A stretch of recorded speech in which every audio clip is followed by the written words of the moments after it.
जय श्री सिद्ध बाबा की। जय श्री सिद्ध बाबा की। आज आप यहाँ ने आज आपने विजयनगला धाम पर दंडवत यात्रा जो की है, वो क्या इसका उद्देश्य है और क्यों आपने की थी, इसके विषय में थोड़ा बताएं। हमें बाबा ने स्वयं साक्षात दर्शन दिए मंगलवार को शाम को। कहा बेटी आप हमारे दरबार में जाएं और 5 परिक्रमा लगाएं, दंडवत परिक्रमा लगाएं, आपकी जो मनोकामना हुई वो अवश्य पूर्ण होगी। उनकी कृपा है जो आज इस दिन हम यहाँ बैठे हैं। इतनी कठिनाइयों का सामना करने की सामर्थ्य दे दी बाबा ने हमें। हिम्मत बाबा की। हारे का यानी बिल्कुल हारते हुए के अभी एक हाथ पकड़ के गुरु जी ने, वो समय है एक बार मरता है इंसान, हम बार बार मर के जी जाते हैं बाबा की कृपा से। इतनी आस्था रह जाती है कि हम उनकी कृपा है जो आज दिन यहाँ बैठे हैं। जो हमारे महंत जी हैं इन्होंने भी दर्शन दिए बाबा ने, तो इनकी वो स्थिति हो गई कि हम दिमाग में बिल्कुल काम नहीं कर रहा है कि ये पागल हो गई, भक्ति में इतने लीन हो गई ये। इन्हें कुछ प्राप्ति हुई तो उसी सिद्धि में ये बिल्कुल लीन, कुछ ध्यान ना रहा उन्हें, घर परिवार का कुछ भी ध्यान ना, ईश्वर बाबा के सिवा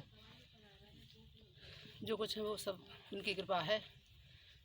उनकी सदा सदा के लिए जय जयकार हो, और जो भी हैं सो अपनी मनोकामना पूर्ण सच्चे हृदय से आएँ, छल कपट को त्याग कर बाबा के धाम पर आएँ और सभी मनोकामना पूर्ण होंगी। बोल सिद्ध बाबा की जय, बोल साचे दरबार की जय।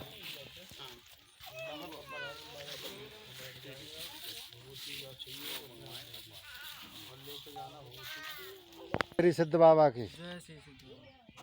ये जो आप यहाँ पर प्रसाद लगाए हुए हैं, ये माता काली का यहाँ प्रसाद है, और कहाँ से आए हैं और इस धाम का क्या नाम है, जरा इसके विषय में। विजयनगला धाम नाम है इस गाँव का, इस धाम का विजयनगला धाम, और मनौना से आए हैं।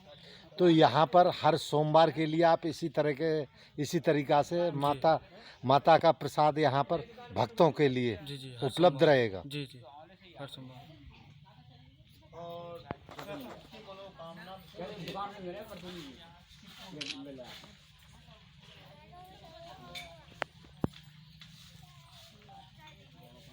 बगैर माँ का तो कोई आज तक संसार में नहीं।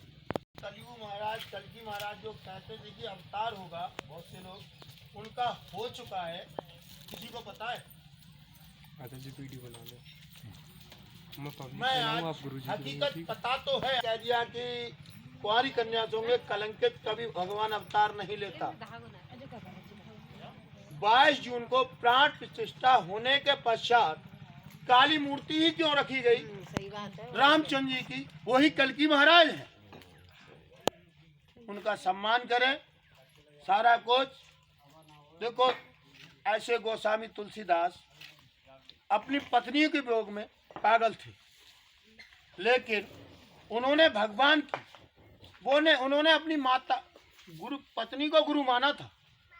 इतने बड़े महंत इतने बड़े संत हुए जो कि आज राम का चरितमानस गान उन्होंने लिखा, जो हनुमान जी की सहायता उन्हें दर्शन हुए, सारा कुछ हुआ।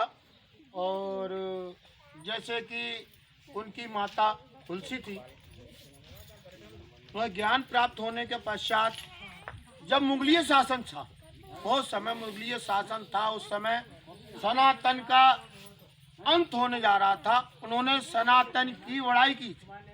और कोई कहे जात पात मतभेद, आए एक ही घाट से उतरे एक ही घाट, हवा लगी संसार की तो हुए 12 बार। गोस्वामी तुलसीदास उस समय बहुत